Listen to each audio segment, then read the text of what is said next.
Welcome to Caffeinated Flicks. I'm Celeste. And I'm Kenzie. We're two chicks who drink coffee and celebrate flicks from diverse directors. If you like what you're hearing so far, take a moment to follow us in your favorite podcasting app. And give us a rating or review. Here's the show. Do it.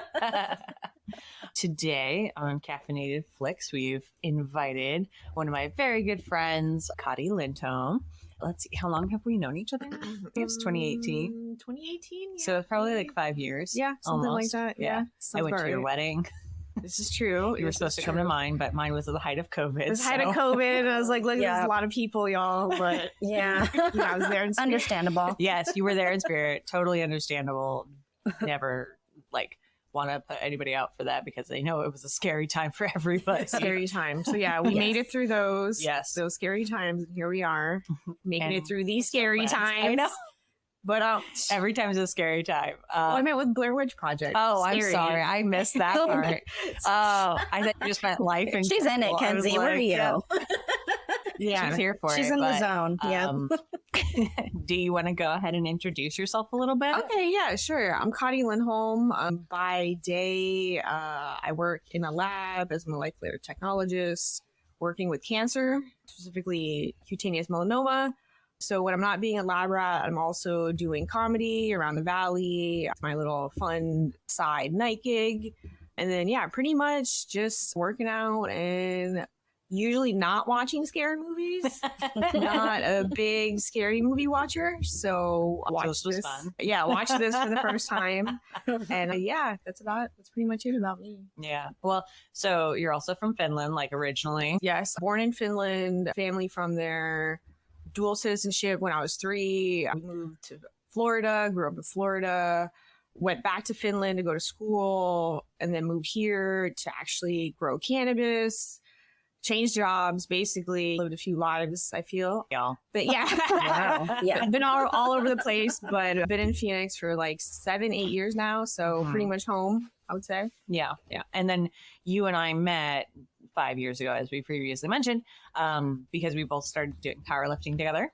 That's true. I think we did our first powerlifting competition together. Yeah. Yep. No, wait.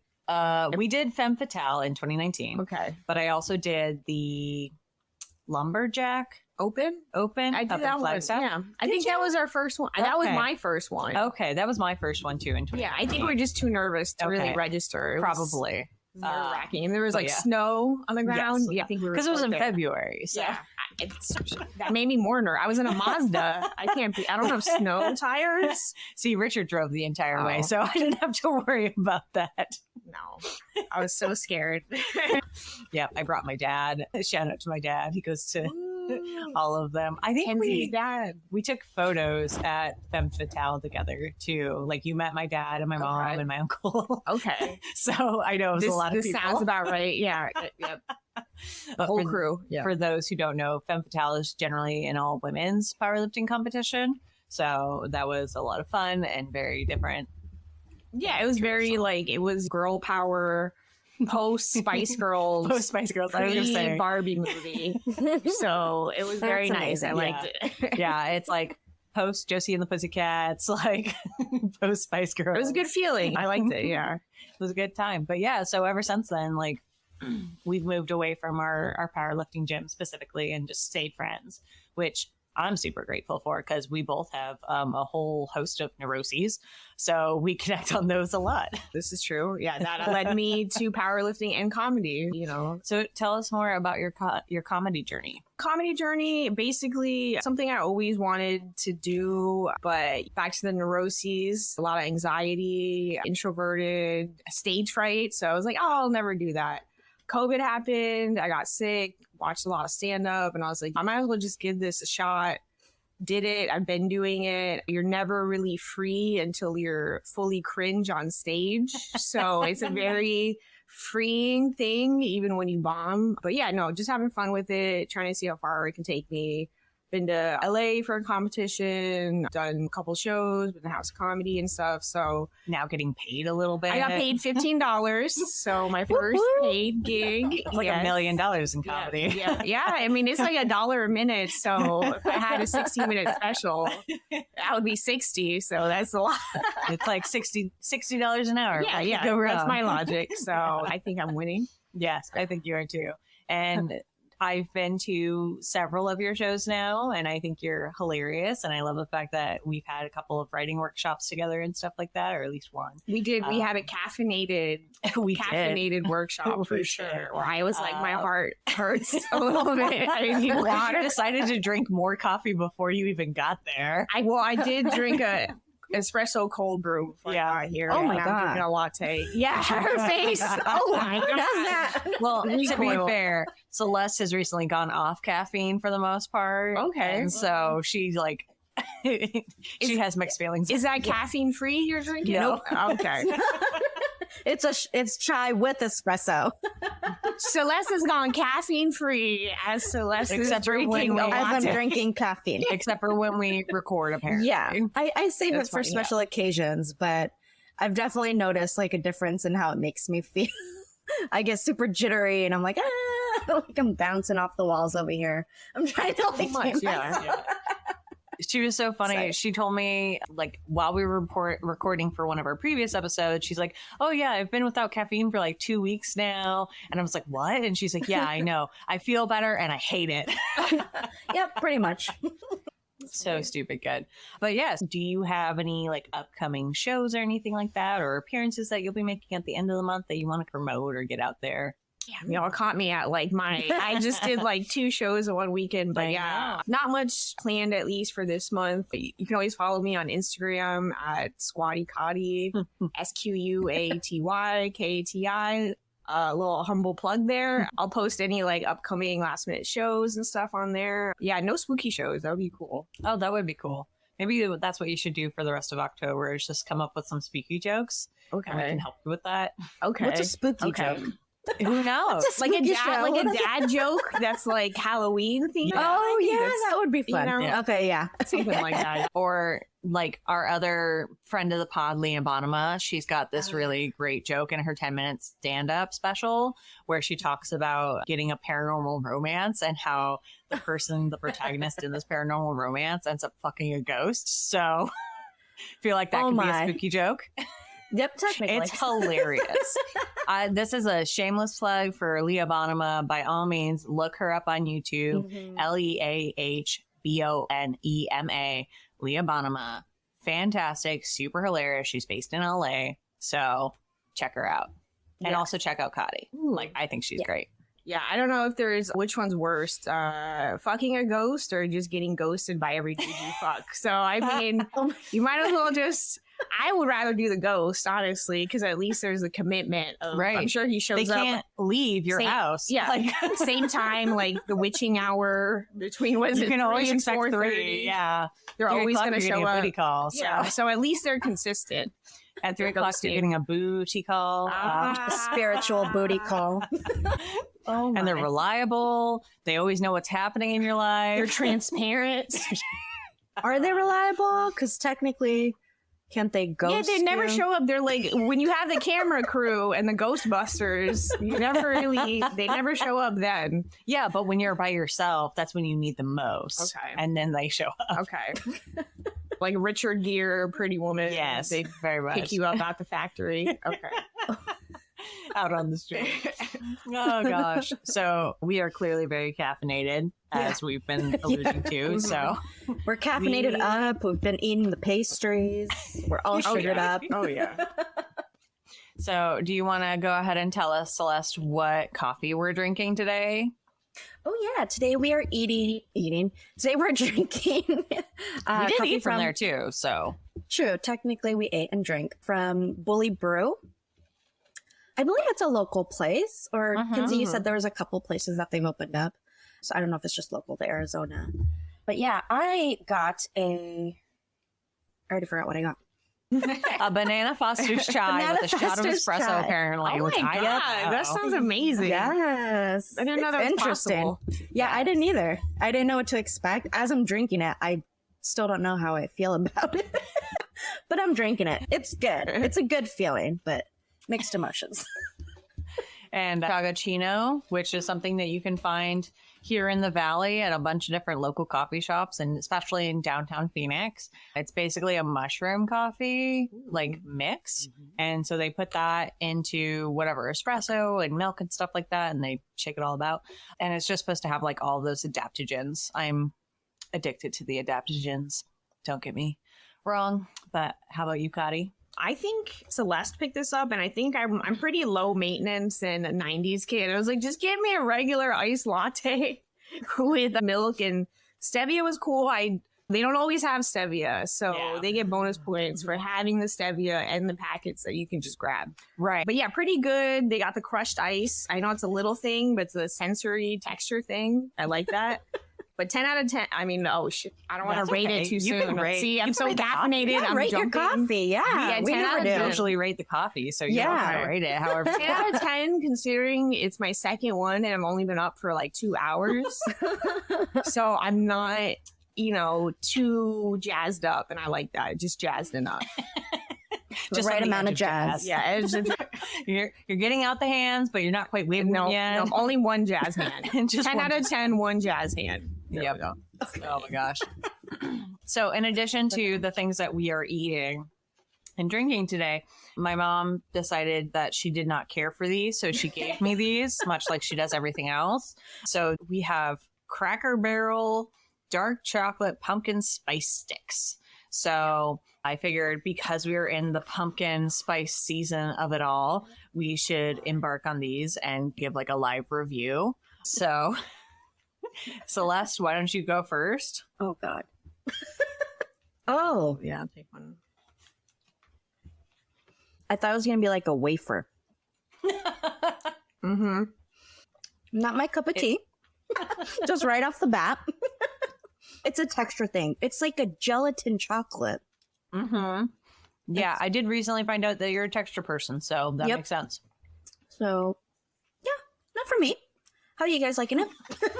I think Kati said she liked it. This reminds me of Finnish candy Oh. because there's like a marmalade in it Mhm. almost. Mm. But that doesn't mean it's good because It's nostalgic more like for you. maybe perhaps because Finnish people also like eat black licorice heavy. Oh, I love black licorice. But like we have What? black licorice ice cream. Oh, that's amazing. Okay. Oh, my. So I I'm like the- it. I'm a weirdo, okay? And we all know this. Like, I have appalled. absinthe downstairs. So Okay. if you ever want some absinthe, like, Okay, I'll take some. give Maybe it a not shot. at Like- 9:45. Why not? It's 5 o'clock someplace, right? Perhaps You got to get through the anxiety of your car. my oil Hair. change. Yeah, it's like going 80. It's a little shaky, and I didn't know if it was shaky Oh, or no. I was shaky Because of the coffee. because of the coffee. So I would have to stop and do a Oh my gosh. Jesus take the wheel. And then I was like, it's still shaking. So, Oh my God. You're like, so it's not me. so it's not fine. me. Yeah. So I'll take the shot before I go drive to my oil change. I love it. I actually had a Sazerac yesterday. And if you've ever had a Sazerac, it's basically a whiskey beverage. That's the glass itself is like kissed with absinthe. So they take the absinthe, they pour it in the glass, they swirl it around, and then they dump the absinthe out. So it's just like a kiss of absinthe in your whiskey with some bitters. What is the reasoning for the kiss of absinthe? Like just a little like residue? Yeah, it's like a little bit of residue. It adds just like a hint of that like licorice Okay. anise flavor, Okay. but it's just to add a whisper. Just a little ASMR whiskey. Okay. Reminds me of Family Guy. Whipped cream. Whipped cream. Quill Wheaton. But yeah, like you said, these are, I think of them like a jelly kind of center with like dark chocolate wrapped around it. Like I love Turkish delights. I don't know if y'all have ever had Turkish delights. It sounds familiar. Okay. I love Turkish Delights. They're so good. They're also like a jelly candy, but they're like got powdered sugar all over it. And they're usually filled with like nuts and different types of fruits and stuff like that. But it's a similar type of jelly where it's not stupid hard, but it's super flavorful. I'm not sure how I feel about pumpkin spice in my chocolate, honestly. What, Kenzie? There's something you don't like pumpkin spice in?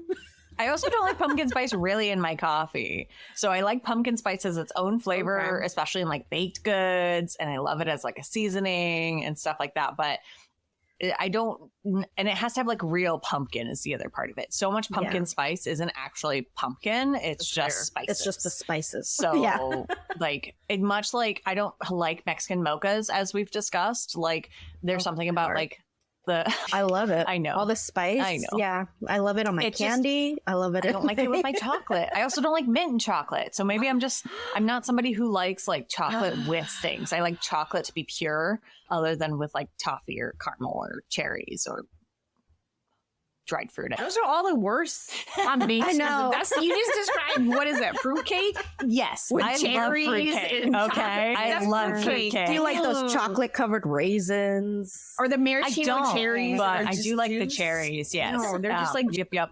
I stand by the fact that I'm a weirdo and I know it. Like y'all can tell me all day long, every day, but I already know. Like she owns it. You own it. Kati's just and I know who to give my fruitcake to. Mm-hmm. Yeah. So yeah, I make my own fruitcake. It's delicious. But yeah, so Celeste, should we get into the movie itself and our history? Yeah. The movie, yep. So today's movie is going to be the Blair Witch Project. I don't recall I think the first time I saw this, I was a full-grown adult, and I would say it scared me for sure. But again, I never watched the ending, so it didn't have like a lasting effect on me. Even for this movie, I still didn't watch the ending. I had to Google what happened. That is how I wrote my notes. It's so helpful when you're a professional doing a podcast about it and taking the notes for it, and you don't watch the whole ending. To be fair, it's like 2 or 3 minutes, the ending. Right. I was like, that's fine. True story. I'm good. So yeah. But you had said, so you just recently got back from camping and you had originally planned to watch it while you were camping with your family. That's an awful idea. Apparently this is something her uncles love to do. Yeah. Is it around Halloween time too that they like to do it? Yeah, because typically we go camping in like around September when it's not too cold up north, but also still not too hot. But yeah, typically he would bring the Blair Witch Project every year, and every year we'd watch it at night. What the heck was wrong with us? I don't know, but we did it. But this was the first year I went with them that they didn't bring it. So it was probably for the best.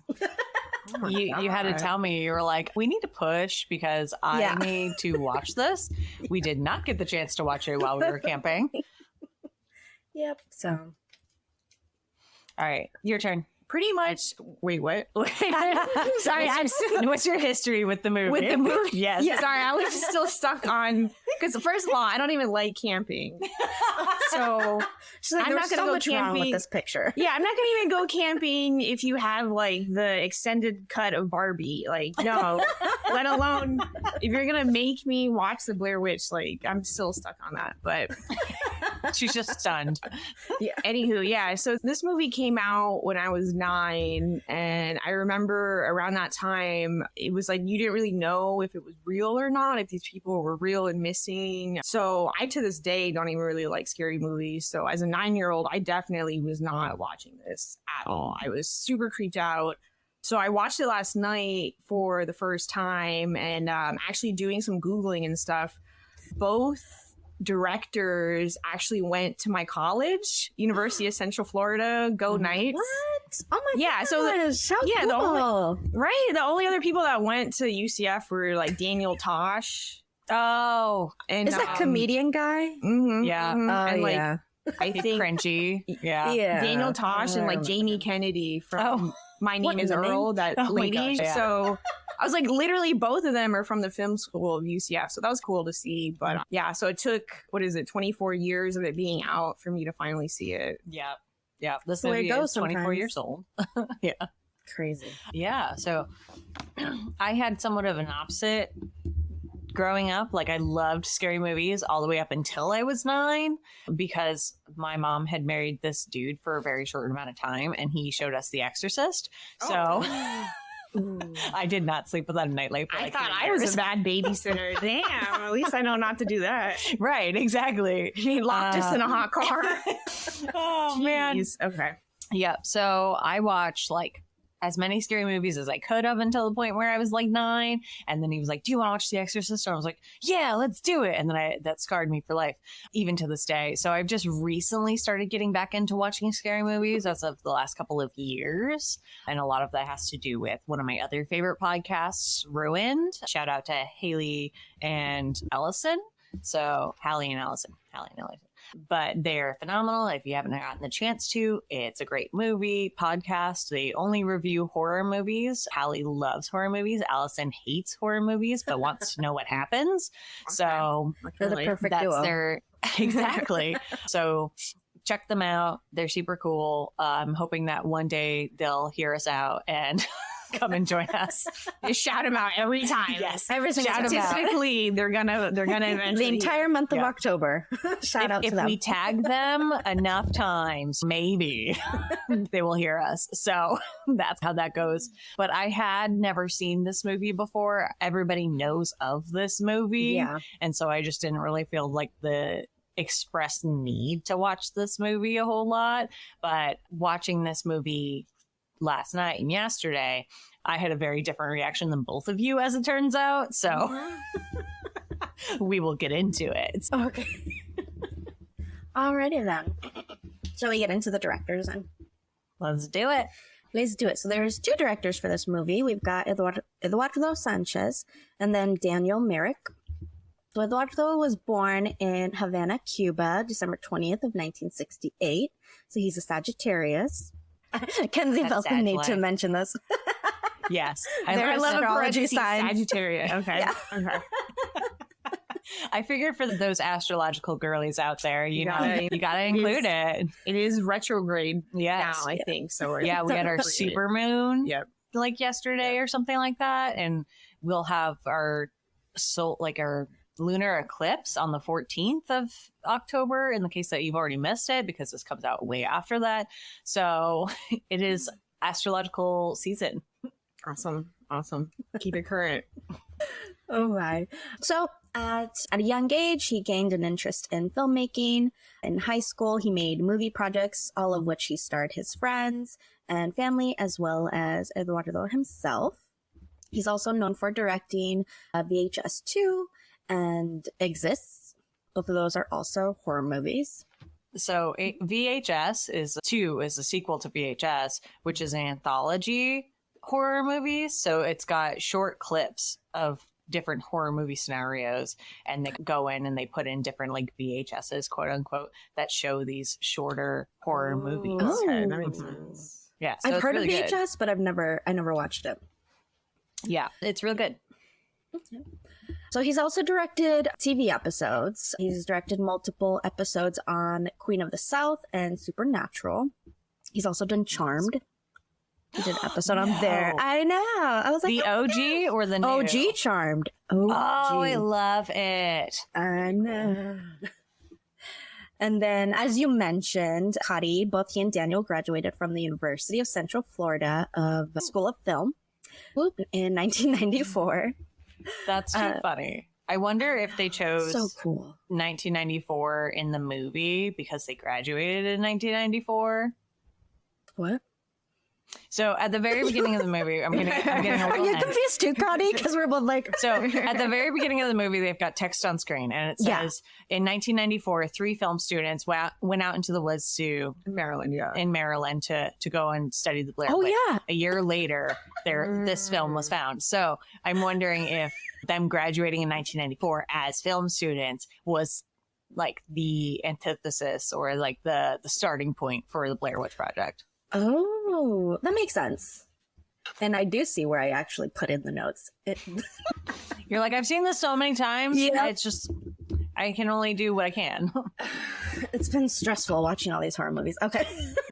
I'm so excited. Blame her. Yeah, she's gonna quit after this. I know, right? I'm like, quit. It's need a okay. break. We're finishing up the year with the holiday. She's looking Yes. forward to it. Like, so excited. You need to watch like Super Pets 2 or something to cleanse your palate after all this. Right? We're gonna do A League of Their Own soon. Like, we got some really good movies coming up. Yes, we need some upbeat movies. Mm-hmm. So they received an Alma Award nomination for Outstanding Director of a Feature Film. They've also received several other nominations for The Blair Witch. And then, as you stated before, Kenzie, there is a sequel, The Book of Shadows, Blair Witch 2. They didn't direct, but they were both writers for it. Was not nearly as acclaimed as the Blair Witch Project. They actually received multiple Razzie Award nominations, and they actually won an award for Worst Remake or Sequel. So That's poor amazing. guys. I know. I love that so much.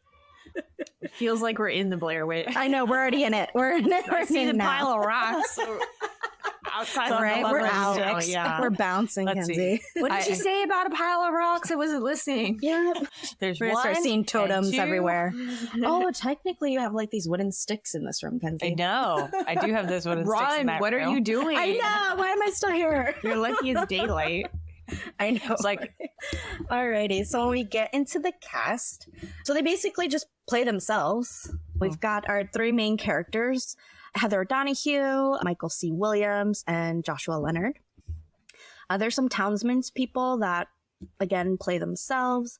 There is Patricia DeCow, who does play Miss Mary Brown. she's probably the scariest person in this movie. Just saying. She is.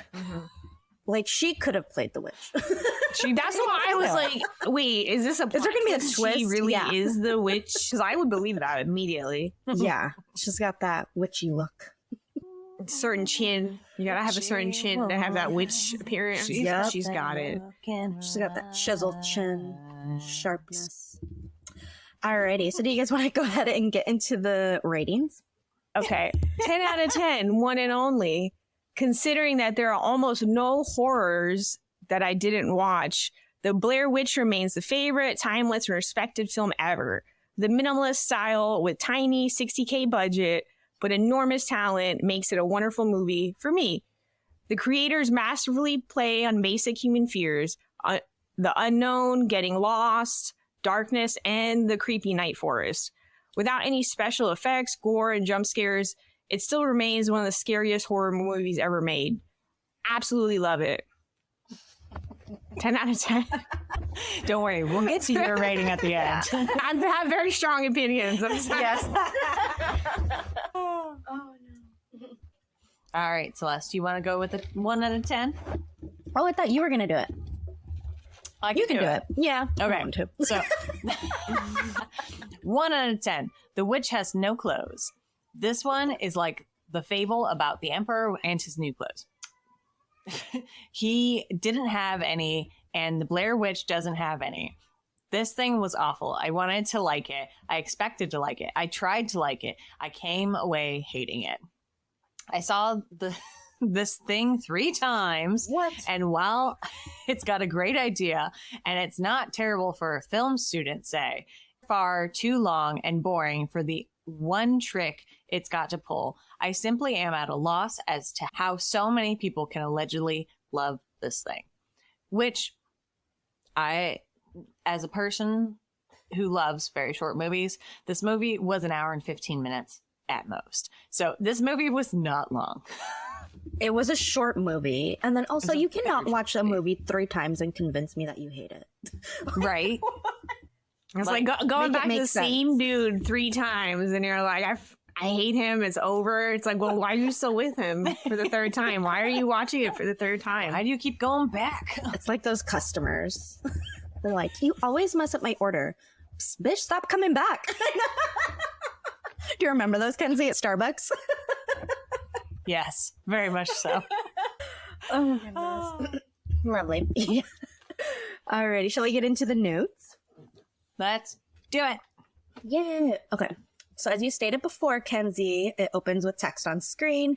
October 1994, 3 student filmmakers disappeared in the woods near Burkittsville, Maryland, while shooting a documentary. A year later, their footage was found. So if you haven't seen this movie, the filming style is called found footage filming technique. So it's shots that are presented as if they were recordings that have been discovered and relayed to the audience. So that filming technique origin dates back to the 1960s to a movie called The Connection.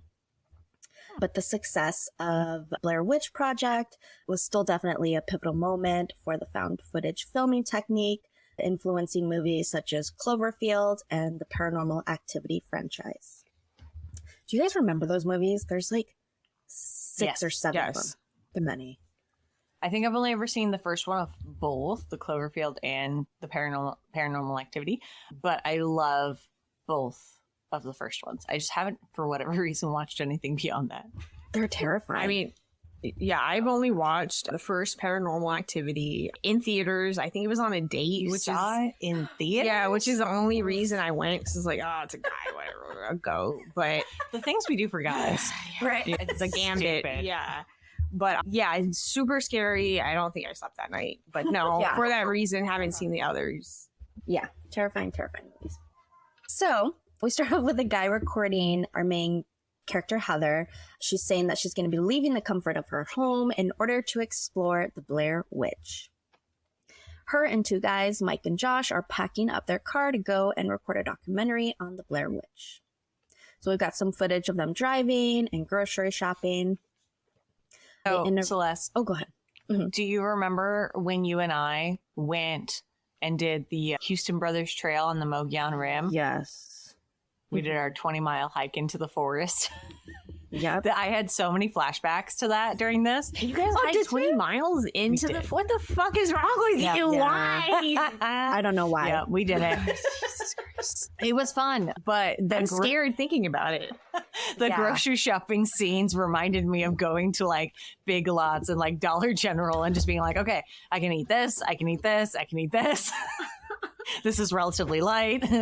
Definitely need some marshmallows. Like, Oh my, but remember we found like a little wooden structure that was made into like a little it was hut. the creepiest wooden It was so structure. freaking, and it was pouring, remember? And even then we It were wasn't like, we're not raining. going in it. It was raining. Did you guys want to go in it? Would you? I think we looked in it. I think we looked in it, but we did not go in. Yeah, we did not go in it. But did It one of was you creepy. like want to go in it? And No. Yeah, okay. No, neither of us did. We did get lost several times, but we Oh, were a yeah. little bit smarter than to go into this Yeah. weird wooden structure, which had a stone chimney like It was- 30 feet away from it. It was Ooh, I think they weird. were burning bodies. I think that was like a cremation. Mhm. I will be very truthful and honest here. I did not sleep that night. No, because know again, Celeste it was did, raining but- and there was a hole in the Okay. tent and it was dripping on you. So that may have been I one of the also- reasons you didn't sleep. She's like, I wasn't scared. I was just uncomfortable from the rain. It's that and the fact that this tent was Celeste's size and Yeah. Celeste is like half a foot shorter than I am. Yeah, and fun size. I couldn't like move. We were supposed to spend 2 nights out there, remember? Yes. But then we only were spent like, one night. we are not doing this again. And we just, we Oh my booked it. God. We were out of there. We booked it out of there.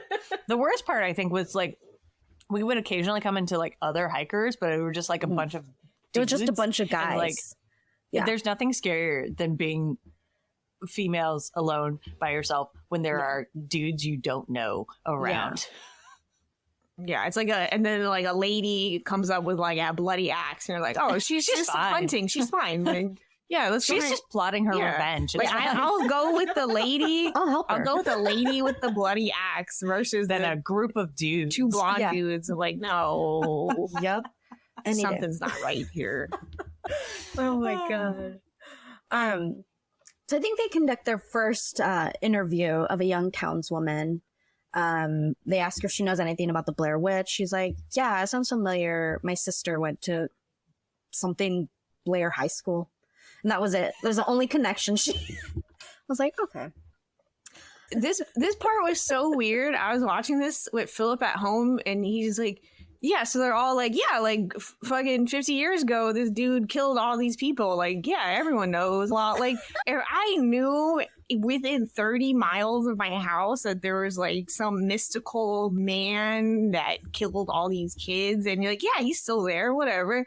Like, I would not be so casual about it. So I was more like surprised how casual the ones that did believe it. Like, even the one dude fishing, he was like, hell yeah, this happens. Like, it is what it is. And, like, just still fishing. Like, I don't know. That kind of blew my mind. It reminds me of people who live, like, we live in a big city. There's more than likely there has been a serial killer in Phoenix. And, like, people who live in, like, California, and you've got all the different serial killers in California. You've got Ted Bundy, who got caught in Florida. Like, people talk about them just, like, almost affectionately. And so it happened like 50 years ago, which is ironic to today because Ted Bundy was like in the 1970s and it's 2020s, but they're still talking about it like that. They're like, oh yeah, this is where Ted Bundy did this and this is where Ted Bundy did that. Yeah, and some people will even like go out of their way for that dark tourism to go like find it and stuff. But then in this point, I think I'm still confused in this movie. So there is the Blair Witch, and then there's when they were explaining all this, then they like go back and forth between like, oh, then there was the dude in the 40s. Right. So it's like, I never really know if they're like connected or not. Yeah. And I'm just like confused. I was a bit confused by the interviews too. I was like, where are we going with this? Yeah. But did the Blair Witch have an impact on the dude to make him kill these people? Or was it him doing it by himself? I think that's like like, did she possess him or something? Yeah. They're her puppets. Right. Sacrificing to the gods. Yeah, because if she can't even walk on if she can't even walk on the ground, like, how's she going to pick up all those rocks? Yeah. And it comes back to that ghost lovers being more reliable. Back again. Here we go. This spooky season, find yourself a new boo. You won't find him on the apps. Only in your walls. Then he'll be in your walls. What? And that's another callback to American Horror Story too, isn't it? Oh, yeah. The dude was dead and he was hitting on the teenage daughter or something like that. Well, honestly, I was thinking more, if you guys, this is complete sidebar, ever watched Anna Nicole Smith's show back in the early 2000s? She also did a documentary where she claims to have had sex with a ghost. Okay, yes, I've heard of this, yeah. But she may or not have been on like prescription drugs and stuff like that at the time. But she has a very convincing argument for having sex with a ghost, and I think it might have been more than once. So that's honestly where I've been going with this. And now when I go home, I'm gonna go Google the interview and I need to go listen to it in its entirety. Yeah, if you want to share it with Celeste, she'll share it on our socials. Yeah, my mind went to, when you guys started talking about sex with ghosts, was to Grey's Anatomy. Like, I think in the first season, that one chick has, like, sex with her dead husband's ghost. What? I've never watched Grey's Anatomy. You can't ask me these things. Yeah. Oh, my God. Now I need to start watching Grey's Anatomy. Damn. Oh, goodness. Alrighty, so back to the movie. So Heather's saying that she wants to avoid being cheesy for the documentary, and she wants to be straightforward. Which is hilarious because she's only cheesy in this whole movie. Which we will get to, but I will let you continue on. So they've got their first shot. It's in black and white, and they all kiss the first slate for good luck. So first shot of documentary, Heather is introducing the small town of Burkittsville, formerly known as Blair. Is this where she's in the cemetery? I believe so, yeah. I think so, yeah. Yes, yeah. So she's standing. So this is an example of her being very cheesy. Like, she's got this very, like, sort of unsolved mystery. Yes, unsolved mystery, like, tone, yeah. Mm-hmm. Yeah, or like Ripley's Believe It or Not, like the guy who hosted Ripley's Believe It or Not, just like standing there all solemn, like, you may not believe, but sometime back in the 1940s, all these children went missing. Yep, very much so like that. So in that tone, she says that an unusually high number of children laid to rest, most who passed in the 1940s. So they got that first shot. They start conducting interviews with the townspeople. So we've got a random dude who says his grandma tell them about the Blair Witch to get them to bed. Old man says in the 1940s, kids were disappearing and nobody knew why. We've got that woman carrying the child said 2 hunters camping near the witch's cabin. They disappeared off the face of the earth. I think my favorite interview conducted though, is with when she asks an older guy, you believe in witchcraft? He's like, nope. She's like, you a religious guy? He's like, yes. She's like, alrighty. Right. I love that. I love that so much because you know that they had to believe in witchcraft. Otherwise, the Salem witch trials would have never happened. You like can't believe you don't see anyone burning Bigfoot because like, oh wait, like no one's believing in that. Like you gotta believe in it to hate it. So that scene makes no sense. Right. But it's so funny, especially like when you consider all of the supernatural properties of religion. It's wild. So they locate the crazy town lady, Mary Brown, to interview her. She claims that she had an encounter with the Blair Witch itself or herself. She says it was a woman in a shawl covered in hair from head to toe. And then she also says like she opened up the shawl and her body was covered in hair. And it's like, okay, is she the Bigfoot, the missing link? Like, you know what I know? Okay. This came to me. She said she had horse fur. Yeah. So she's not a missing link. She's literally the first crazy horse girl. Oh. This is the mother of all horse girls, is the Blair Witch. Oh, and they all the crazy horse girls, especially the ones from Finland doing the thing. Everyone's seen it, jumping with the hobby horse thing. Yeah. Not a real horse. Yes. All descendants of the OG horse girl. Wait, and you were an equestrian, right? I was, so I can say this. I'm a former horse girl. I can say this. So if I get horse girl hate, we're going to talk about horses in the DMs. I'm going to prove my horsiness. You went to competitions and shit. I did. Yeah. I did it for like 10 years in competitions and stuff like that. Yeah. Super expensive sport. So I was like, I don't have this money. But it was a lot of fun. But yeah, so I was just picturing the horse fur. I was like, why horse fur? Right. Is it just because it was available to keep warm? Yeah. And then when she kept saying the horse, like the horse genitalia, just like all the way. Well, no, I was going. There was not that part, but I was thinking about it. We're like, what? Like, is she a centaur? Happened? Yeah. That's what I'm thinking. Like back to Hercules, like centaurs. Well, apparently she did nothing to her. She just hovered over her. That's and flashed her. She opened her shawl. That's still like that's a misdemeanor at least. That's the first sexual assault. And it was by a horse girl. So see. Women can do bad shit too. Like we can be the first and not the only. Oh my. So they're at their hotel, drinking to being done with day one. The next day they're driving to a trail supposedly and run into 2 men that they end up interviewing. So there's an old man and then there's like a younger man that are fishing together. The old man says everyone knows that the area is haunted. The other guy's like, you're full of shit. Is this the one? This one makes me laugh because it's like they're both saying the same thing, but they're both disagreeing about it. Yeah. That's a pretty accurate statement, yeah. They just they're like an old married couple, even though it's like a grandpa and a son, nephew, whatever. Yeah. But they're something like a married couple. Yeah. They really are.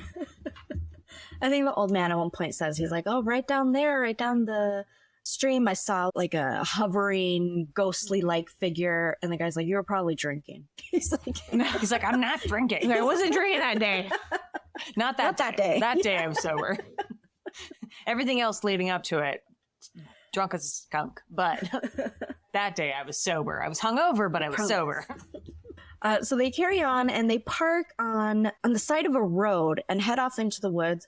Not on a trail, by the way. They just head in to an uncharted area, it looks like, with their packs.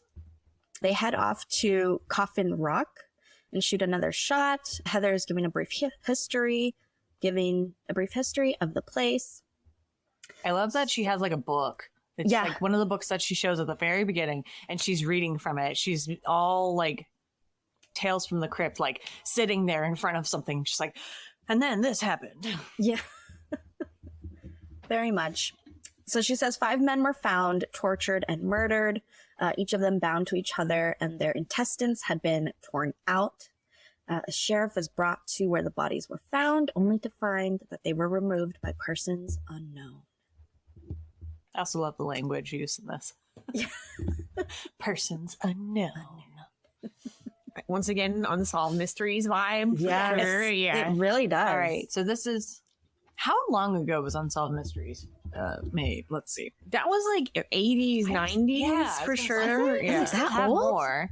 Yeah. I think they brought it back with new episodes, but I think you can also see all the old ones on like Netflix or one of these streaming services. The ones on Netflix are new, Okay. but Unsolved Mysteries started in 1987. So we had like, I'm doing math in my head and it's not working out, 7 years before this supposedly took place in 1994. So definitely had quite a bit of influence. Oh, yeah. For sure. Oh, yeah. They found a spot to camp and set up tent. So the next morning, Josh says that he heard noises that sound like crackling.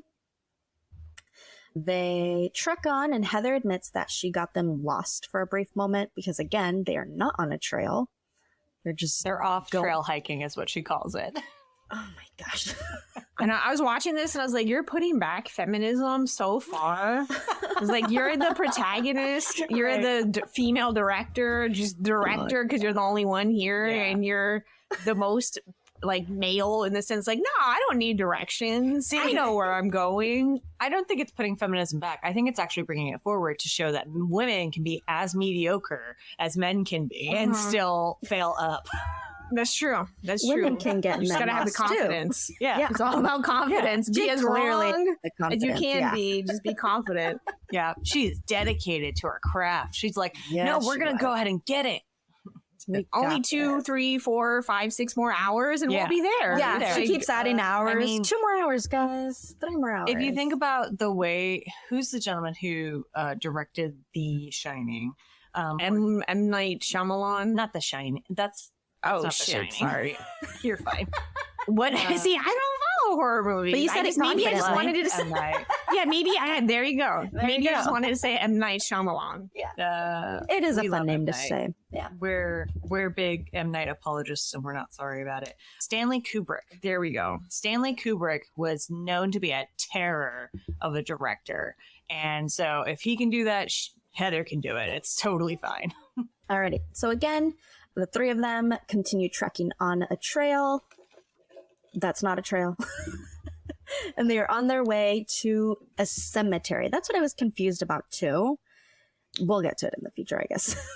Yeah. What? Yeah. So this cemetery is different from the first cemetery that they Yeah. went to in the open. Like one cemetery scene wasn't enough. You need to Yeah. go hike They into the needed woods shots. for the other cemetery. Yeah, it was confusing. So at this point, the boys are getting agitated, understandably enough, because they appear to be lost, but Heather tries convincing them that they are not. She's like, 2 more hours, guys. The cemetery is going to be so worth it. And then they struggle to get across a stream. And we will learn in the future that this happens multiple times. Bad so we idea. get, right, especially with all that equipment. Not worth it. No. No, it's too risky for the whiskey. So they come up on an area that has multiple piles of rocks. And this was the cemetery? Was this the it? cemetery? I think it was. I was like the protagonist too, because it's like, fuck, what did that lady say about the rocks? Right, And and me and that's what her are she's- both like, what did that lady say? Yep. So she says something. Mary Brown said something about piled rocks. That's it. So I guess this is the cemetery because they're taking multiple shots of it. Mhm. And I think they count like maybe 7 or 8 piles. And What what was did the that? old lady say about the rocks? Because I So- also was not paying attention. Yeah. There are 7 rock piles, and Uh-huh. each one of them is supposed to represent one of the 7 children who the dude was supposedly murdered. Okay. Oh, okay. So they intentionally were looking for that then? No, they were looking for the cemetery, but they came across these 7 rock piles. Oh yeah, remember they were like, oh, it's like an Indian burial ground or something. That's what they thought it was or something. So then they just gave up on the cemetery? Yeah, it's always an ancient Indian burial ground. Oh my. So I guess they found that then by mistake and were like, this is good footage. Yeah. We're going to give up on the other location. Well, and then part of it too is like, later on, they come across like a dead mouse and stuff too. And so they're like, oh, is this part of witchcraft? Is this part of the Blair Witch? Okie dokie. So I just wanted to point out that Josh does knock over one of the rocks. He does. And so let's put it back just to be safe. You never know what's going to piss off an unknown witch. Oh my God. I'm getting so nervous. See, you never know. We should note that Celeste is by herself. She is about 50 feet away, but in this interview is found footage. It's found audio. So on their second night, they hear noises and they decide to investigate. They decide to go out and record. First of all, no. That'd be me. White people gonna white people. Jesus. Let's go towards it. We have no idea. Towards the danger. For no money or gold. There's no gold. Like maybe if there's like a Lamborghini or something at the end of it, I might consider it. But like this is just for shits and gigs at this point. So I don't. It's not worth it to me. When Celeste and I went and did our trail hiking, like I only ever heard noises. like there was no stop of noises happening in the middle of the night. I was not going out there. I was I know I'm not technically safe in the confines of this very thin tent, but at least if I don't see them, they don't see me. Yeah. It gives like a false sense of security, a tent. It does, truly. It's like when you're sleeping at night and even though if somebody were to come into your house and murder you, they would still do it. But I feel more comfortable having a blanket over myself, so I feel covered. This is true. The one time I did go camping, it was with me and my friend, and she had like a 90-pound lab. And we had him sleep outside the tent. So he was really good. He just stayed and he would like, usually it was people going past our campsite. He would like growl at them and stuff. So I think that's the only way I would feel like relatively safe. So at least the bear's about to get you and you could maybe like put a bra on. I don't know, but at least you'll know. At least pretend like you're ready to go. Yeah. This is what it feels like to be a woman at all times. Right? In case any guy was wondering. You can't find me without a bra and I need to do my eyebrows. You won't know who I am. If I have pants on and I'm not dancing around in my underwear, this is not a horror movie. Oh my goodness. So the next morning, they just convince themselves that it's just someone trying to mess with them, even though they are deep in the woods right now. And very lost. Yeah, very lost, very deep in the woods. Mike doesn't want anything to do with it. The other two are like, what's this? Could it be this? He's like, I don't want to hear about it. I don't want to know about it. He's like, I'm done. I want to get that out of here. Well, and to be fair, he doesn't actually know Heather and Josh. Like, he's just a person who's in like their same program or something like that. I thought he was Josh's friend. No, they just happen to like meet each other, really. And so because Heather's like, do you even really know this guy? And he's like, not really, but he can do sound. Oh my goodness. Oh, well, I missed that part. That's okay. Oh, and movie fun fact. I don't know where I was going to put this in. Oh, do it. But I'm going to forget. The actress, she was an improv actor, mostly doing comedy. And she got this role and she brought a really big knife with her because all her friends and family were like, this is going to be a snuff film. Like, you're going into the woods with all these guys you don't know. Like, this is going to be a snuff film. If you don't know what a snuff film is, it's where they like kill a body on camera and then they sell the video. So she was walking into that like not really sure because she also didn't know any of them from the jump. So imagine like, yeah, we're filming this real scary movie. Like you being the only female and like 10 dudes, like we're all just going to go camp in the woods. It'll be great. So good for her for bringing the knife. But I read that and I was like, oh, okay. So you really were scared, like deep down. Well, and then so the other thing about this movie is like they had pretty much a guidance of a script, but they didn't really know what was happening. It was like the whole thing was pretty much improv. Yeah. And then like I think we'll get to it later, but there's a certain scene where like they didn't know something was happening, so all of their reactions are real. Oh, So I didn't know that. Okay. Yeah. Okay, that was my ADHD sidebar. Sorry. Oh no, you're it's good. good. We do a lot of sidebars. Yeah. I don't know if you've noticed that yet, but Okay, I'm all sidebar. We invite all the all sidebars. sidebars. This is why we invited you. Yes. Hell yeah. Okay, this is good for my ADHD. I Yeah. like- That's why we have like some semblance of notes so we can keep track. That's funny. Oh my gosh. So they're trying to head back to the car. It's raining, and the boys aren't recognizing any part of the woods that Heather is leading them through. And she's still trying to convince them that they're headed in the right direction.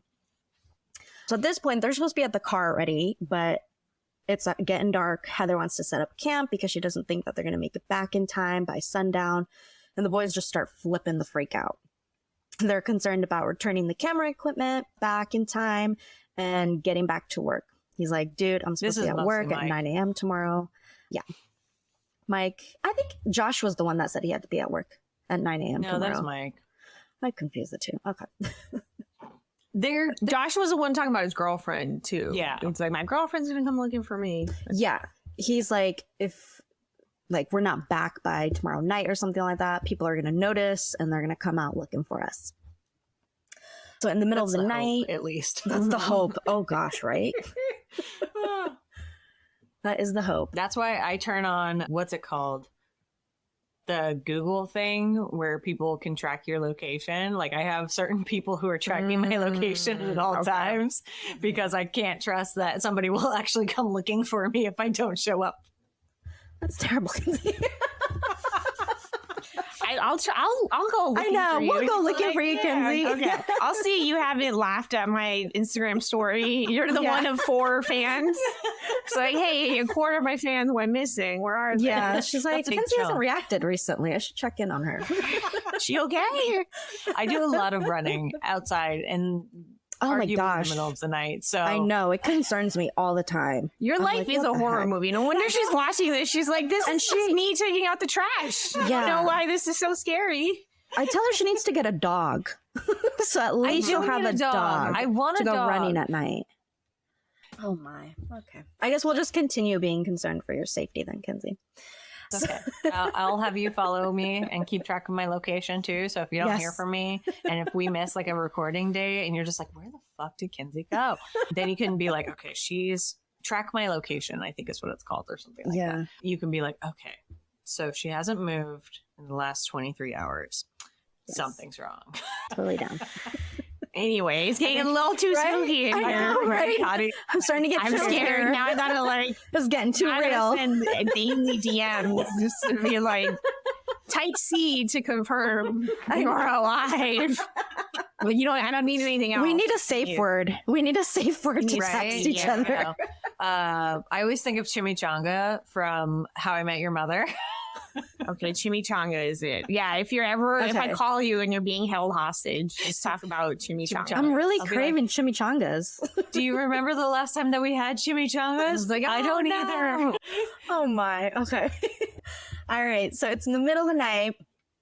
They hear the same noises. At one point, Heather checks her watch and realizes that it is 3 a.m. So it is the witch's hour.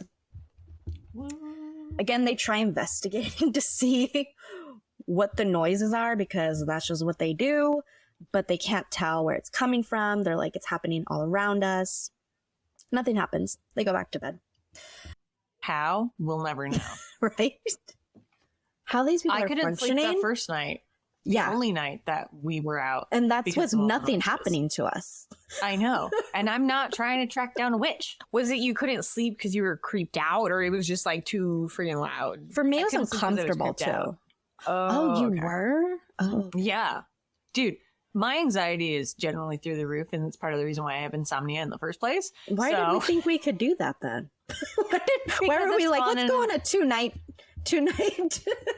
hiking trip? Because That's awful. I have this thing. So I have this like, I don't know. I have this internal like story that if I let my anxiety rule my life, I'll never do anything.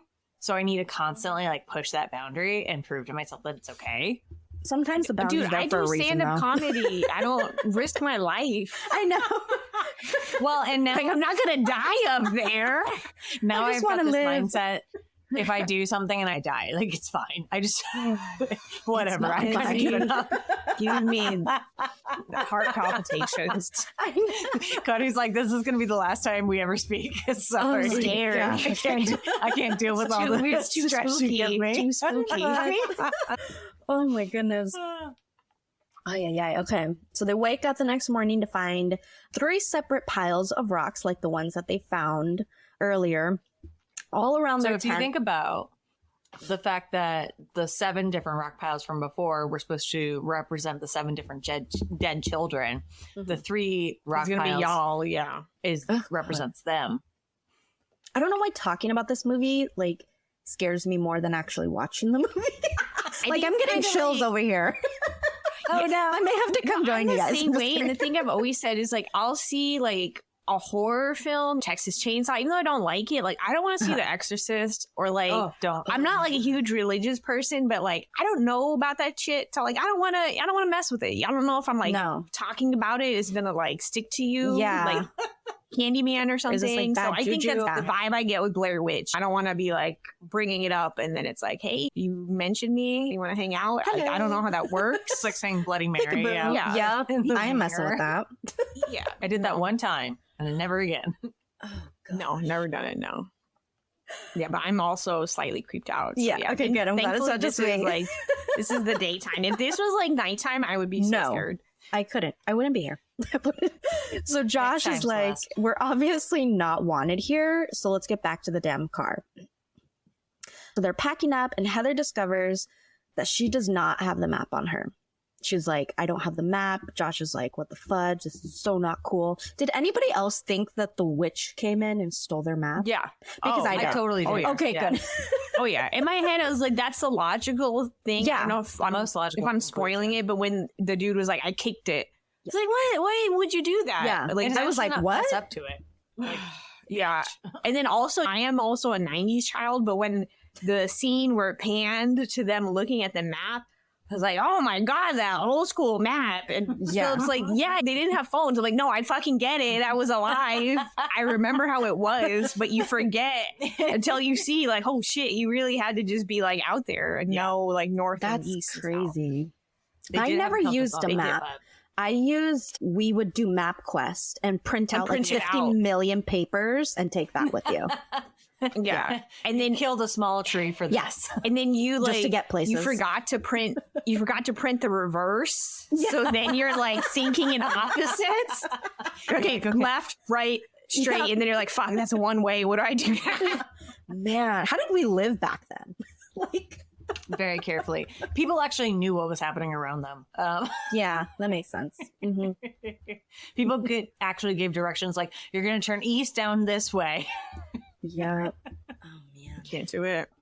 wild I'm times. like, everything has to be right, left, or straight. Can't do roundabouts, no one ways. Oh man. So they decide without a map, they're just going to head in a random direction and hope for the best. They try to be optimistic. Heather says she's like, it's really hard to get lost in America these days. Like, I'm sorry, what? Like, Well, she was on her Greenpeace shit, like all our natural resources have been used up. And it's like 1999. This wasn't even like global warming wasn't even a thing. Calm down. You were still in the 90s. Life was still good. just still poor clean guys. air. They're like, Heather, shut up. Like, what? Yeah. We don't even have forests here. Like, what are you walking through right now? I know. And You're it's like, if you actually surrounded. look up the amount of people who die or go missing when they go down like the Appalachian Trail or the PCT or anything like that, like it's astonishing. And that's today. Like, I don't have service in my own house, nonetheless, like to be out in the middle of nowhere. No, not doing it. No, thank you. So they cross yet again another stream. And this is where Mike just busts out laughing. Heather asks them, okay, seriously, guys, did you take the map? Because it seems like you're having a little bit too much fun. Mike is still laughing hysterically, and that's when he admits that he kicked the map into the creek because it was useless anyways. Stupidity at its finest. So, of course, naturally, Heather and Joss just totally go off on him. Well, and I feel like it's only fair because, like, they both reamed Heather for losing the map, even though Mike... Yeah, he was in on it, too. And threw it away. Mike was like, really, Heather, like, not cool. Berating her. Yeah. Oh, Mikey. So they try to go on. They have like a meltdown at one point where all of them are just like stunned in silence and just sitting there like, what the heck is the point going on? And then we get a scene of Mike just shouting that he found some voodoo shit. And they find these totems hanging all over the place. And he's like, this is no redneck. No redneck is this creative. Oh my god! Which have you seen Pinterest? Someone that was like modern farmhouse taxidermied animals that hold your utensils. Like, they got to be creative. Yeah. So Heather over here is continuing to record, but the guys are like, "Dude, stop! I want to get the F out of here." They have to camp again. And they decide not to light a fire. They're thinking, the first night we didn't light a fire and nothing happened. But then when we lit one on the second and third night, that's when shit started happening. So that was their thought process. That didn't work because they all wake up and hear children's voices in the distance. They start freaking out and their tent starts shaking. And they just book it out of there. Heather's over here screaming, what the fuck is that? Like, they're freaking the F out. She's like, is that a baby? All that fun stuff. This is the part where the crew, like, somebody dressed up, like, all in white and stuff like that off camera. Ew. And so this is where they didn't know that they were going to do that. Yeah. And so when they booked it out of there and Heather's like, what the fuck is that? That was an actual, like, reaction. I would be so mad. Like, are you kidding? Like, I'm an actor. You hired me to act. I can act. You can tell me about it. You don't gotta be doing all this now. Right. I should be an improv actor. Like, yeah, the whole point. Yeah, come on now. So it's in the trivia, but we'll go ahead and point out now. So apparently each of the three leads were required to sign a release granting the production permission to, in quotes, mess with their head. And so that was used as an example, the late night tent attack. Neither of the actors knew it was coming. So the terror, confusion, and fight or flight response was genuine. Oh, wow. It's cruel, but I'm not sure if I could sign up for that. It very much is, what's the guy who I just said? M. Night Shyamalan? No, the other one. We just like saying it. M. Night. Kubrick. Stanley Kubrick. Like, in The Shining, he made the lead actress who played Wendy go through the act scene like 50 times, and that was only one scene. That whole movie, she had to do so many of the same scene over and over again to the point where she was on the brink of like losing her mind. I bet. They're like, and that's perfect. Yeah. She's gone. And this was in the 70s, man. That's crazy. Did you hear, Kenzie, I think it's in Jurassic Park, the scene when they're in the Jeep and the T-Rex is going down on, God, that sounds dirty, going down on the...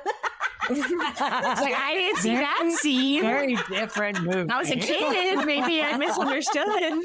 That's Jurassic Park the porno. So yeah, that's Jurassic That's porno. Jurassic Park. Jurassic X.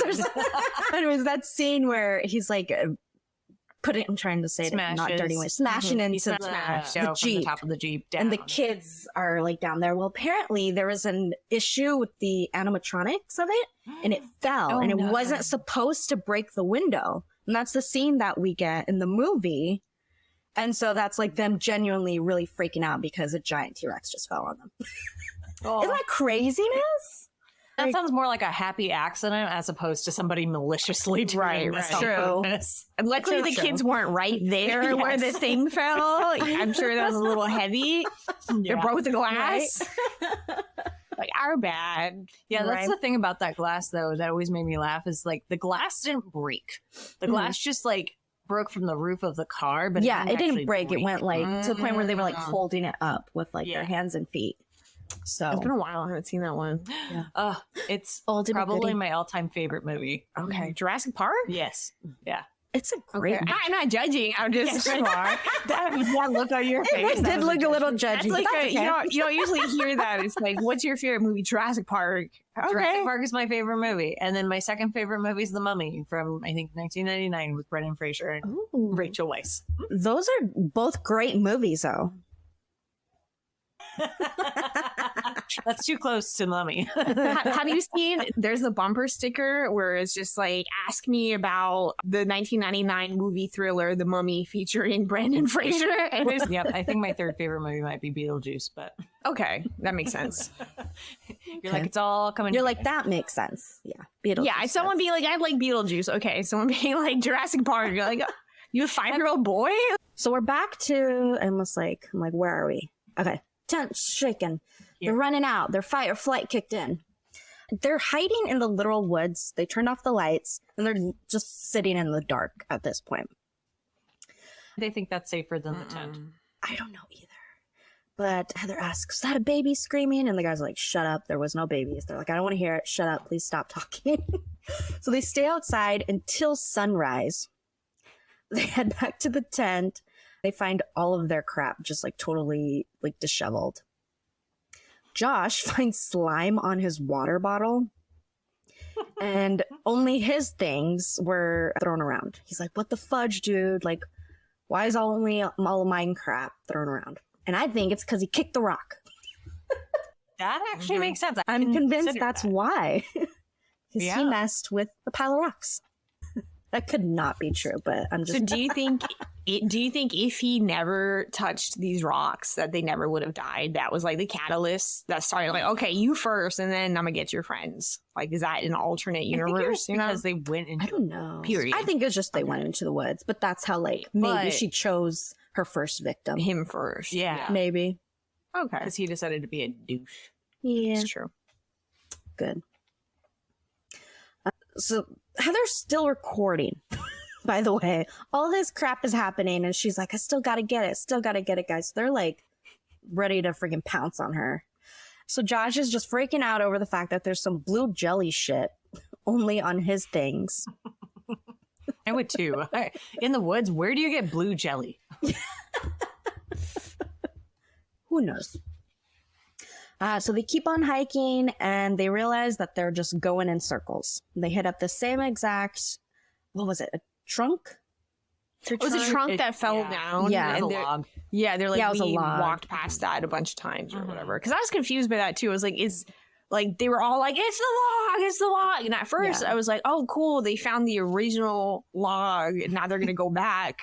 And Philip's like, no, they're crying. Like, this is not a good cry. This is like a mad cry. But like, I couldn't differentiate for a second there. Yeah. So they have a meltdown because they're lost. They're going in circles. They're arguing with each other over how they could have been walking south all day and ended up in the same exact spot. So Mike decides to be a peacekeeper after he just like fucked up everybody's lives. He's begging everyone to stop fighting and says that he'll take the first watch because once again they have to camp. Josh is antagonizing Heather to the point where she literally breaks down on camera. In the tent, they make peace with one another and they're fantasizing about food. Cheeseburgers, mashed potatoes.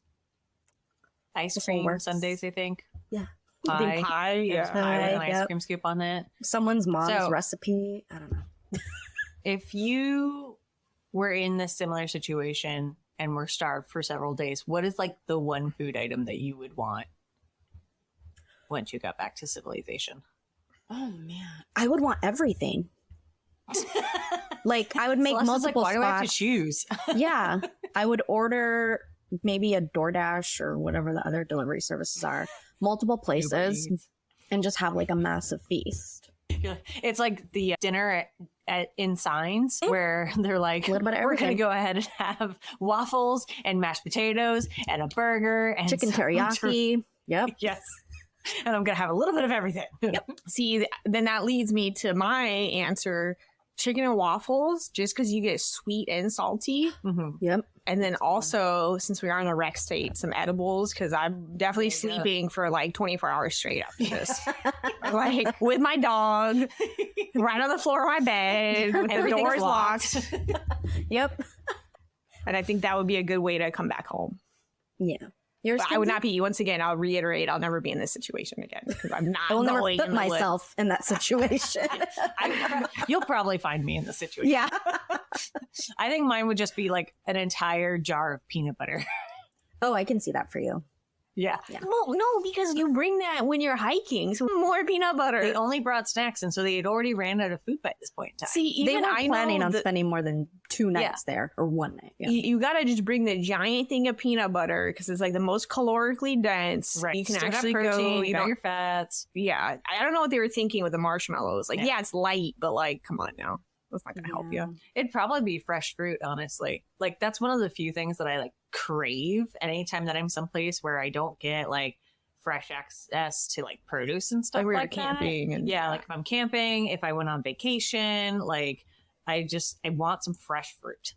I'd see it. Yeah. I know that's super lame. Like, I it's can not see the it, but yeah. Celeste judging me. She's like, excuse me? She says everything. I'm saying chicken and waffle. They're like, I would like some fresh fruit, I would like fruit and peanut butter, please. some melon, a melon parfait. I would like some apples and peanut butter. That's all I Some need. fruitcake. Oh God. All the whiskey in the world. So that way I can You go would to sleep. need it after that kind of I- experience. yes. Jesus. I would need many things after this experience. I need a therapist. I need. Got one on lock. Yep. All right. So the next morning they wake up and Josh is gone. They're screaming and shouting for him. And then they just, Mike and I think at one point Mike's like, let's just pack up. He'll show up after that. He doesn't. And they just go east for the day. Yep. At some point they just made the decision just go on without him. And they have to camp again. And so that night they hear what sounds like Josh shouting in agonizing pain, but they can't tell which direction it's coming from. So in the morning, Heather ends up finding a bunch of sticks wrapped up in a piece of Josh's flannel. At first, she's just like, I'm going to put it off to the side. Doesn't look in it. Then she decides to look inside and she finds, Well, first was there hair in it too? Oh, Yeah, first she I chucked think it so, off to a the little bit, side. yeah. Yeah. Yeah. And She then threw maybe it some hair into it. behind the tent and then went up to it afterwards, which I don't know why she decided that. Yeah, I don't know either. Yeah, I didn't get it either. So she decided to look in, found some bloody teeth, maybe some hair wrapped in it. Freaks out, goes and washes her hands, does not tell Mike.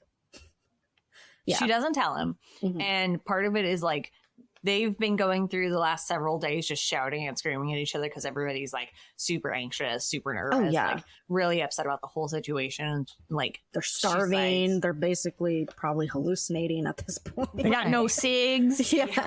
they've got No a cigarette. cigarette, no Yeah, that's cigarette. right. Nobody's got a cigarette. But it's like Very 90s. telling Mike wouldn't help the situation at all. Yeah. Like it's just Mhm. easier not to tell him because it'll just make things worse. Yeah. There's So she never told him, right? No, she didn't. All right, so nightfall comes again, and we get the iconic scene of Heather talking and crying into the camera, pointed up at her. She shares a message for all of their moms, apologizing for being naive and essentially being the one that got them lost and put in this situation. And she's like, we're going to die out here. So once again, in the middle of the night, they hear a guy shouting that sounds like Josh. So they decide to go find him. And I actually hear Josh is shouting, please follow my voice. And they come up to an old house. And immediately you never Mike go goes in. to an old And house. Heather's literally begging him. She's like, don't go in there. But he is very adamant about finding Josh. I thought they were friends. But after learning that they're just like acquaintances, I would not put my life in danger for a stranger. That's Even if you were my friend, like if I'm we're sorry, that ever in sounds this terrible. situation, go on, save yourself. Yeah. yes, exactly. Go get somebody else to come back with reinforcements. And my thing is, like, are you going to go, even if he was there, are you going to go save him just so, like, okay, now we're all lost again? right. You clearly, even if there is no spiritual thing, you're just gonna starve out there like a normal lost hiker. Right. You know what I mean? So it's like Yeah. you're risking your life for basically no reason at that point. To die a slower death, basically. But no. So Mike's running up in there. They hear Josh's voice shouting their names now. They run upstairs to find him. There's some children's handprints on the walls. They're basically running all over the place. They're hearing Josh's voice. Mike runs downstairs. So Heather's not with him, but something that you can't see assaults him, causing him to drop his camera. Heather's running, looking for him. She's screaming the whole time. And that's when she finds Mike in the corner, facing the wall. And that was mentioned in one of the interviews with one of the guys about the Old's Tale. That's what they did. I don't know what He would exactly take the was. kids. Yeah. He'd take the kids in pairs, and he would put one in the corner Yeah. because he couldn't stand the eyes watching him, and he would kill the other kid and then kill the kid that was in the corner. But the one thing that I did notice is so Mike had a camera, right? When he went down there, and then the camera got knocked and then it fell. And then as Heather was coming down the stairs, the camera, you're looking at that angle now. So Right. whatever the being was or whatever, like picked up the camera See, that's and what I is thought then too. looking at Heather, because how else would the camera have picked up from the floor to where you actually see Heather coming onto screen? So then I'm like, is this like a spooky ghost? But he's still like, oh, I gotta get this. Gotta get this gotta get this footage. Gotta get the content. Yeah, so I was like, that's what I didn't understand. Like, if you're this mythical beast or like a ghost or whatever, like, wouldn't you just wait for the other person and mark them? But you gotta pick up the camcorder too? I don't know. Or there's like a deeper meaning. If Or I there, was I a don't know. ghost Yeah. or some kind of endless, like, non-dying being, I would need to entertain myself somehow. So picking up the camera and scaring the shit out of them, Oh my much like God. Celeste is now. There's a bird on the window seat. I heard knocking. It was like going, I'm like, oh my God. But it's a bird. Celeste is losing her mind. Oh my God. Celeste is every single noise. I know. It's just like, what the fuck is that? That's the thing about these movies that don't have the jump scares and the gore. It's just like normal sounds that you hear Right. in your everyday life. So not every like little sound is a witch coming to get me. Right. All right. So Heather finds Mike in the corner facing the wall. She calls out to him, but he does not react. And then the unseen force attacks Heather, causing her camera to fall too. And that's And everything falls The silent. end. And that is it. When the cameras fell, I was expecting to like see something in the camera. Like some Right? sort of like Like a little like light or something, Something. like apparition. Yeah. Like not a Right. face, but at least Yeah. like a light. Or I think something, that was you know? my favorite thing about Paranormal Activity. Like at the end of Paranormal Activity, like Beth, I think is her name, go to the God. camera and her face like changes. And Yeah. I love it. But yeah, so we Scared just the crap end out on of like me. nothing. Yeah, this ends on nothing. But yeah, the end. Yay. And then, so does it pass the Bechdel test? I say yes. She was talking with Mary Brown. Yeah, So you're right. technically, Like that I counts. didn't think that it did at Mhm. first, and then after thinking about it back some more, when she's talking to Mary, because Mary does have a name, and Yeah. they talk about the Blair Witch, and this is where the Blair Witch is actually a witch, and it's a she, and it's not a man. Like Mhm. that's It them having counts. a conversation, and it counts. Oh yeah, and they had other Excellent. interviews with other women too. Yeah, but they don't have names. What includes names? Oh, Mhm. They have to be named characters, okay. and I don't think woman with child counts. Woman with child.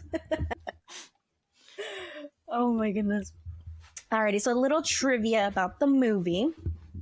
This film is in the Guinness Book of World Records for top budget box office ratio. So the film cost $60,000 to make and made back $248 million. So that is a ratio of $1 spent for every $10,931 made. Damn, That's a lot. Well, I know. Crazy. do it, eat it.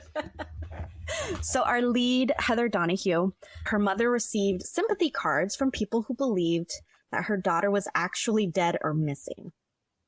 So That's the thing too, is like part of the marketing for this, like leading up to it, they promoted it as if it was a real story. They actually have like missing posters and like it was a whole thing. Like they actually played it like it was real. that's crazy. And then, so a typical feature film takes anywhere from about 1 to 3 months to actually film. And this movie only took 8 days to shoot. That's also, it's a short movie, but like, that's still crazy. Yeah, but this movie also takes span over the time of like 4 days. Like a lot of movies, like if you think about, I don't know, The Holiday, for instance, that movie probably took like 4 months to film, but it is over the span of less than a week. Yeah. A lot of movies are. Like, if you think about what the movie we just did, The Wedding Date, that's like over a long weekend. Right, exactly. And that probably took months to make also. All right. And then, so to promote discord between actors, the directors deliberately gave them less food each day of shooting.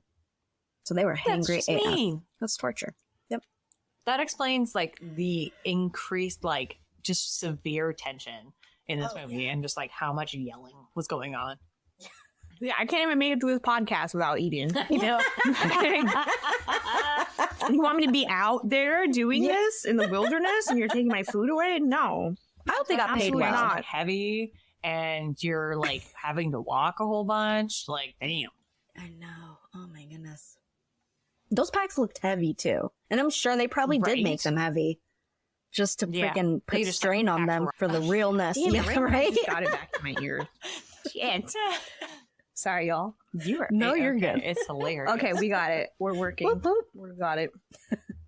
Alrighty. And then lastly, the 2000 hunting season suffered badly due to this film. The movie was so popular that fans all over the country were hiking into the wilderness to shoot their own Blair Witch style documentaries.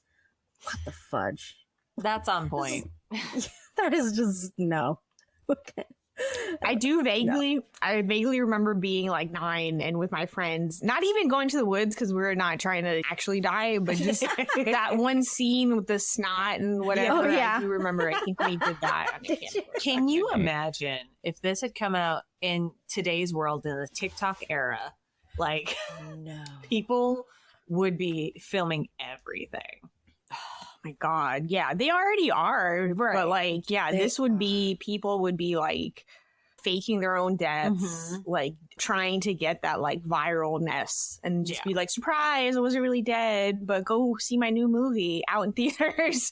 Read my new biography. Yeah. People are wild. They'll do anything for views or to go viral. We do the same thing. Speaking of which, if you want to, go ahead and rate, review, and pass us off to another friend of yours. Right? So as a result of everybody going into the wilderness to make their own documentaries, they kept most of the wildlife scared away from hunting areas. So Poor animals. I know. So I've noticed we don't typically see movies that are in this like style anymore. Probably due to the fact that everybody has cameras now. So there is a new like filming style or technique called screen life. And so it's movies that are just based from the point of view of everybody's camera. So like your phone, your tablet, like the security cameras that people have, like the Ring doorbells, things like that.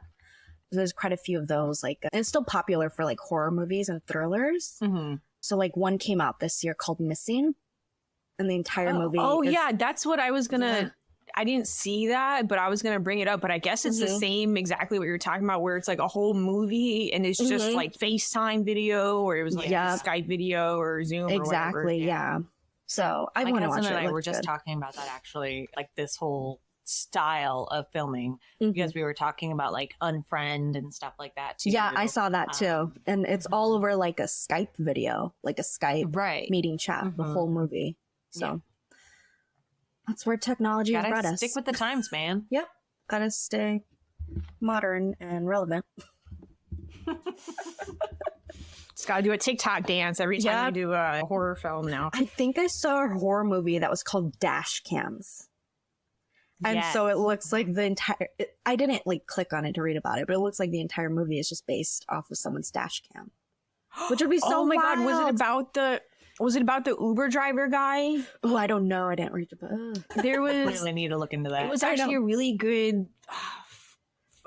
Yeah. I'll Google it when I get home and I'll send it to you. But it's either on like Hulu or something. It's this one actor where he's like a Uber driver, but he's trying to go like viral and be like an influencer. So all his rides he records, but he's also like a serial killer because he wants to get famous too.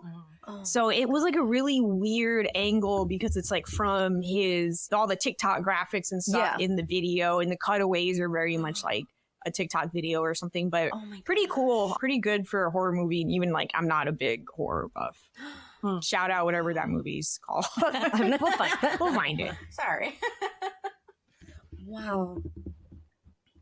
That's crazy. Alrighty. So should we go ahead and get into the caffeine scale? Let's do it.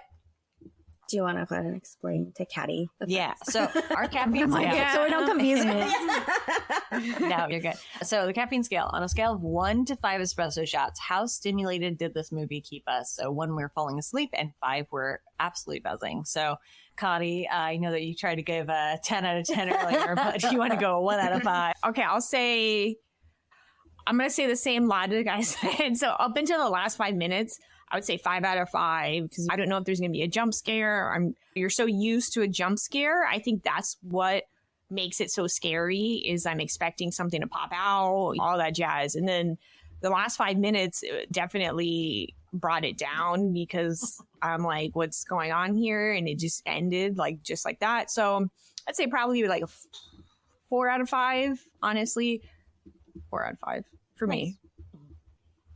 For me, I think I actually rate this as like a 2. Yeah.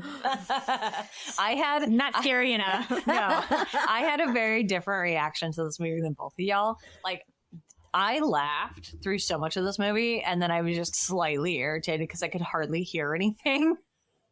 That too. Yeah. Like, subtitles for sure. Subtitles, Yeah. but it was even funnier. I don't think the subtitles helped, honestly, because like every time they would say like, "What the fuck is that?" or like, "Would you shut the fuck up?" and stuff like that. Like the subtitles actually changed I did see that. Yeah. the language. Yeah. So like they'd say, "Oh fuck," and then it would just say, "Oh boy." Yeah. So it was just so funny. And yeah, I think just the fact that, and it could just be looking at it through a lens of 2023 now. Watching scary movies has really changed from 1999 to now. And if I had seen it when it first came out in 1999 and with all the marketing and the lead up to it, it'd definitely be terrifying. But I'm in a movie theater. exactly. Like that experience would totally change it too. And especially since like this reminds me so much of like watching those ghost shows, which I love to watch. And but I feel like there was even less in this than there are in the ghost shows today. Mostly because like I could barely hear anything from this film. Like anytime that they would say like they heard stuff in the background in the woods, like I couldn't hear any of it. So I still think it's fun. I think it's hilarious. I did hate the screaming at the end, like all of the screaming. Like for the last probably 10 minutes, it was just, Mike, Josh, like the entire time. So that was obnoxious, but I'll leave it at that. Yeah, because I was like, the screaming. I was like, is she getting murdered or is That's she what I screaming thought at for first him? too. I'm like, Yeah, was like she you know, dying? Mike, like help, or Yeah. is it Mike help, or is it like Mike, where are you? Right. So it was just a little pointless. Yeah. Well, for me, I agree with you, Kati. I think it's a 4.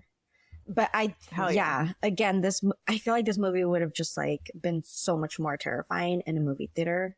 Because then you would have been able to hear like everything that was going on in the woods. Because the first time I saw it, like just for the notes purposes, I didn't have the subtitles on. And so I couldn't hear like what was going on in the woods. So that did like alleviate some of the scariness of it. But then the second time I turned up the volume, I turned on the captions. But also what like I find terrifying about these movies is they leave so much up to your imagination. Right. And so my imagination just took it and went wild. So I did have to sleep with the lights on. Oh my. One night after I watched it each time. So last night I did, and then the night that I watched it. I actually, the second time that I watched this, I fell asleep. Oh no. That's even Like I more said- scarier because sometimes, like, when you're watching something, whatever you're watching will seep into your dreams. Does that not Yeah. happen to you? Oh yeah, no. Oh no. It didn't Mm. happen with this movie, Oh, good. but it has happened with other movies before. But yeah, so very different reaction Yeah, we did. personally. Yeah, you watch this to like prepare for bed. Yeah. Basically, like Exactly. some nice soothing. I need a little life, ASMR. a little laugh. Nice. I think really what I woke up to Heather screaming, and That'll was- do it. Yeah. I was just annoyed. Like not scared. I just wasn't scared. I annoyed. was just You're annoyed. like, shut up, Heather. Good lord. Just die already. I know, Oh, shit. Attention whore. Oh my god. Oh gosh. So, We get it. You're dying. Can you do it do we quietly? have any please? other last minute thoughts on this movie? You know what? My only thing is I wish the sequel was as well rated as the original. So I would have some kind of motivation to like find the courage to go see it, but I'm not going to scare myself just to watch a shitty movie. So I'm going to leave it at the original. It is what it is. Will I ever watch it again? No. Will I say it's the worst movie in the world? No, but I'm still not going to watch it again. Yeah. Okay. But great experience. I'll sleep tonight. She gets this. She's like, maybe. I may never sleep again, but Yeah. who knows? At least I'll have all this coffee. Yes. Yep. Just keep you awake. It will. Yeah. I think it's How a about you, must see. Everyone, if you haven't seen it, I feel like it's a You gotta see it at movie you least should once, see at yeah. least once. Yeah. I think I didn't look too much into the sequel, but I think it follows a story. It said something about it's Heather's brother or something, and he goes Well, into it can't the be woods Heather. So. and meets like To find her? the same Okay. fate, maybe something like that. Yeah. So they literally just made the same movie with a I different don't person. know if it's the same exactly. Who knows? was one less woman. Okay. Yeah. Oh no, there was women. There were women Oh. in it. Yeah, because I clicked on it for like a Oh. brief moment. You know what they did? Yeah. Is they did a gender swap. They only Yeah. had one dude and One two dude. Yeah. Which show is it? Oh my gosh. I can't think of it, but the guy, he's like well known. He's a well known actor who's in the second one. Burn Notice? I think that's it. Okay. Genevieve Botch. Burn Notice, the main guy in it. He's Yeah, the lead yeah, in yeah. the sequel. So Interesting. yeah, I know. Well, we're planning to watch it later, so I'll let you know. Oh, are you really? Yeah. Oh, okay. Have fun. Oh damn! It should be a good time. You can. I'll be like let whatever you that know. show is. You watch it and then you Yeah. just tell me all about it. I will. Yeah. Yeah, I'll give you. I want to know. I'm curious. overview. Yeah. Give us like some Curious. highlights. Even if I don't want to go, If I there want to are get any. invited. Yeah. If I don't want to watch it, I still want to. I still want to know what happened. Yep. Well, thank you so much for joining us, Kati. Yeah, Yes. for sure. Thank you for having me and for letting me rant about this and that. And Fun. it was a fun time. Yeah, thank you so And these much. pumpkin spice marmalade sticks that I guess are mine now. 'cause Yes, I they lost are. By all means, half the have box. I don't know where the cover is. it. Eat it. It's on the bottom. Oh, well, look at that. You're hilarious. Kenzie's just solving riddles. It's what I do. Do you want to go ahead and shamelessly plug yourself again? Yeah, shameless plug. Instagram, Squatty Kati, SQUATYKATI. Follow me for fun videos and see where I'm performing next. Sounds good. And don't forget to always watch Caffeinated Flicks every single episode. Always. And never be late. Never be late. We come out on Tuesdays. Yeah, Tuesdays at midnight. midnight. We drop. A spooky hour. Yeah. It's the best time to watch You know what? this. We really should start dropping this at 3 a.m. Because how scary would it be? I don't know how Spotify notifications work, but if you're like scared and you're like just up at 3 a.m. and then you get like a drop down notification, Ding. like ooh, Yep. That would spooky. scare I the was crap just out of thinking me. about this I movie. know. Any last words from you, Celeste? Nope. I think I'm golden. Sweet. All right. Thank you for listening to another episode of Caffeinated Flicks. We're a self-published podcast produced and edited by Kenzie. We'd love to hear from you. Let us know what films you'd like us to cover, what we can do better, or just say hi. If you'd like to get in touch with us, you can follow us on Instagram at Caffeinated Flicks Pod or email us at caffeinatedflicks@gmail.com. We'll catch you on the flick side. Yeah.